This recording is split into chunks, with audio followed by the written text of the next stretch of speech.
Finally Marco എന്ന ചിത്രത്തിൻ്റെ OTT അവകാശങ്ങളൊക്കെ ഇപ്പോൾ വിറ്റുപോയിരിക്കുകയാണ്. അതിൻ്റെ ഏറ്റവും പ്രധാനപ്പെട്ട അപ്ഡേഷനാണ് ഇന്നൊരു വീഡിയോ ഭാഗത്ത്.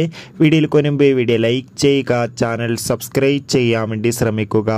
ഉണ്ണി മുകുന്ദൻ, സിദ്ദീഖ്, ജഗദീഷ് എന്നൊക്കെ പ്രധാന കഥാപാത്രങ്ങളായ ചിത്രമായിരുന്നു മാർക്കോ.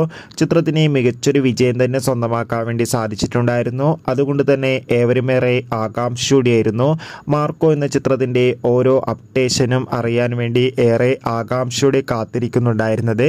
ഫൈനലി മാർക്കോ എന്ന ചിത്രത്തിൻ്റെ OTT അവകാശങ്ങളൊക്കെ ഇപ്പോൾ വിറ്റുപോയിരിക്കുകയാണ്. ചിത്രത്തിൻ്റെ OTT അവകാശങ്ങളൊക്കെ ഇപ്പോൾ ഇതാ സോണി ലീവ് എന്ന OTT പ്ലാറ്റ്ഫോം സ്വന്തമാക്കിയെന്ന് ഒഫീഷ്യലായി കൺഫേം ആക്കിയിട്ടുണ്ട്. ചിത്രം മാർച്ച് മാസമായിരിക്കും OTT റിലീസ് ചെയ്യുക. എന്തായാലും മാർക്കോ എന്ന ചിത്രത്തിൻ്റെ OTT റിലീസിനായി നമുക്ക് കാത്തിരിക്കാം. ചിത്രം കണ്ടവരുടെ അഭിപ്രായം കമൻറ്റ് ചെയ്യുക. കൂടുതൽ സിനിമാ വാർത്തകൾ പെട്ടെന്ന് ലഭിക്കാൻ വേണ്ടി ചാനൽ ഇപ്പോൾ തന്നെ സബ്സ്ക്രൈബ് ചെയ്യൂ. അടുത്തൊരു വീഡിയോയിൽ കാണും വരെ ഏവർക്കും ബൈ.